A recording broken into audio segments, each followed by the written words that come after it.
Okay, what up guys? So going to try to do some vlogging throughout the prep just to change it up from the training video. So this is the first one, 22 weeks out tomorrow from Chicago Pro. It's gonna be my first show of the year. Gonna do hopefully the Tampa Pro after that. So yeah, just really excited to be back in the swing of things with prep. It's been a while for me, haven't competed since 2023. Knew after I competed in 2023 that I definitely needed a lot more size. So that is why we ended up taking the full year off of 2024. It kind of made sense for me because obviously I moved to Burlington, which was a huge adjustment. But obviously well worth it to train up here, to be in that training environment with a lot of other pros, to be around my coach Dorian, to train with better equipment. Living in Newfoundland before, we had some okay gyms, but mostly just corporate gyms. And if you've ever been to a corporate gym, you can get the job done as a bodybuilder, but I felt like I got as far as I could using that kind of equipment. A lot of the stuff I didn't fit into, a lot of the stuff I had maxed out, had to rely a lot on free weights to use the weights I needed to continue to improve, which became risky for me. And I did get injured a couple times. Doing heavy deadlifts and heavy squats and things like that. So since I've been out here, trained up here Muscle and Fitness, training has been an absolute breeze for me in the sense that my body's just responding really well. My joints and my body overall are feeling really, really good. Because I'm at the point now where in order to keep getting bigger, I need to move like pretty heavy weight, right? But moving heavy weight on machines where you're controlling, you know, the pattern of movement and you're not having to stabilize the weight and balance the weight, it takes a lot of the risk out of it. So it's been a godsend, and I've you know, obviously improved. I hit like 340 pounds this off season, like fairly lean. A lot of that I can attribute to, again, the training, but taking my diet, my off-season diet, probably more serious than I ever had before in terms of how much I was eating for how long, sustaining like well over 7,000 calories a day for a majority of that time leading into where we are now. And again, just having that atmosphere, having these other guys around like Quentin Aria, you know, Skylar, Robin Strand.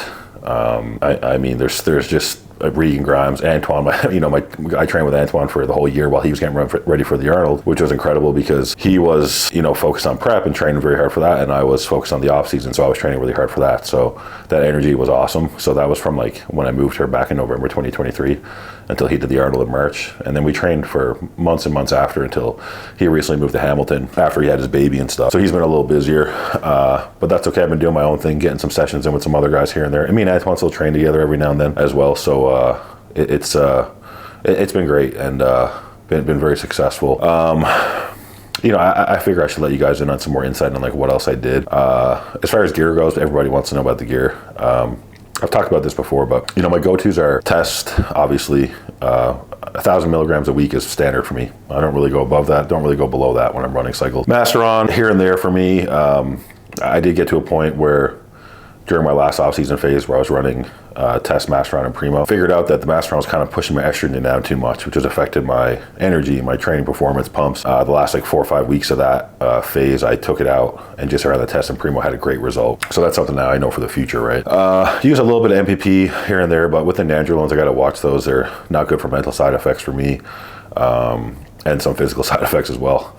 If you know, you know. But GH, I think, was a big player. I played around my GH a lot over the last year in terms of when I would take it. I had always split it up morning and night, but then thought, you know, maybe it's a good idea to take it all before bed due to like, you don't want to be insulin resistant throughout the day, and GH does that. So I would take insulin in the morning and after my workout, and then in the nighttime take all my GH. But recently I got blood work done, and that was forcing my blood sugar up pretty high. In the morning, my A1C was creeping up as well. So recently went back to splitting it up. I just think the consistency with the GH, like 10 IUs a day, did a lot for me, combined with insulin, of course. I take Lantus every single day, but you know, for any time I was really pushing it, I would take Humalog as well on training days. So I'm a big proponent of insulin. If you've seen my videos, I've talked about it many times. I think it's great if you're eating lots of food, give your body some help on using all those carbohydrates and take stress off your body and your pancreas from having to constantly produce like so much insulin, right? We can talk a little bit about my mindset this year and what my goals are with this competitive season. So I still don't think I'm where I need to be like a top level pro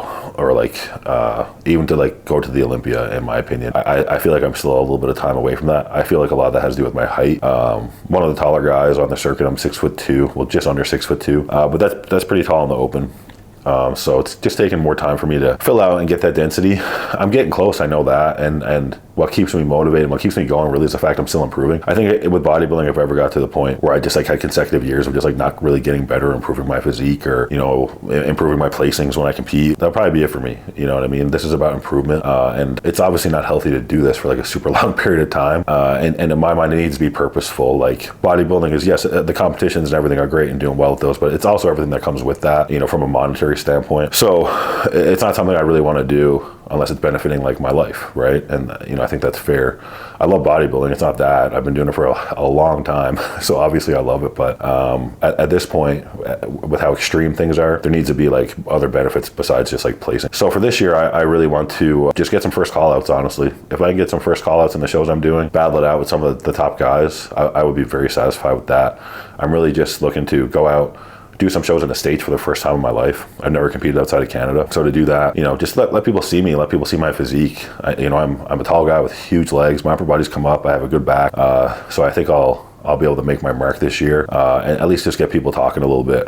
And then we'll see how this year goes. And then, you know, probably going to another shorter off season. I don't really want to take another year off where I'm getting big and staying big. To me, that's probably the unhealthiest part of bodybuilding is the size and weight we have to carry, especially somebody like me who has to get like so heavy to put on the size. So that's just something I'm very wary of. So after this year, I'd like to obviously get in shape. I feel like I'm going to be competing around 290, 300. And then after that, like not really let my weight get above, you know, 320 and just maintain a leaner physique with the goal of improving. You know, if I decide I have to get heavier than that, I will obviously, but try not to do it for too long and then just compete again in 2026 and so on, and try to improve that way, as opposed to continue like taking all these big off seasons like I've had to do as I've been trying to get to where I need to be, right? So, but yeah, that's a goal, man. Just get some first call outs, get my name out there. That would be very satisfying, but gotta work for it. So right now we have about 2-3 weeks left of pushing food up, trying to sustain my weight at like 330, 335. That's where I've been hanging around the last few days. My weight came down quite a bit during my last health phase. A lot of that had to do with like a vacation to Mexico where I just wasn't really eating enough, didn't take any supplements with me. So my weight came down to like 322, which was like crazy. But as soon as I came back and started working up the supplements again and eating again,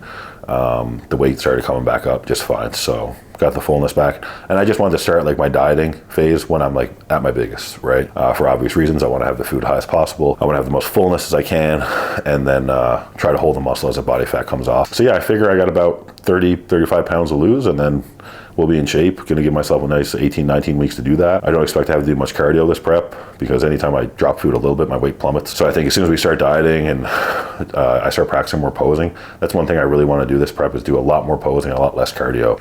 Posing is something I need to work on, and I think when I do a lot of cardio, being the big structure guy I am, I lose a lot of fullness, and I think that's something that kind of hindered me in 2023, was overdoing the cardio. So knowing all that now, I feel like this prep is going to be my best yet. Being in this environment out here with all these guys, training at a good gym. I have a really good setup of like where I'm living. I got a small gym in the basement of my condo building. I can get up and do my cardio. I'm set up for success here. So right now it's just a matter of me doing what I know I have to do every single day until it's stage time. And I think if I do those things, it will be a good result, and I'll be happy. And that's all I want from this, is to give my all and hopefully get a good result, and I'll be satisfied, you know. So anyways, guys, I hope you enjoyed this vlog. I'm gonna try to keep doing these. I'm also gonna talk about other topics and stuff like that. It's not just gonna be me blabbing about myself all the time. I'd like to give a bit more education, and I kind of, although this isn't like a great office, I have like a little light going, I have a camera with mics and stuff, so I'll be able to produce some decent quality content of just like, you know, me trying to give you guys some value. So yeah, hope you guys liked this video. If you did, give me a like, comment below. Let me know what you guys want to see. That would be awesome. I'd be happy to do any videos on anything in particular you want me to talk about. And yeah, let's see what we can do with this YouTube thing, guys.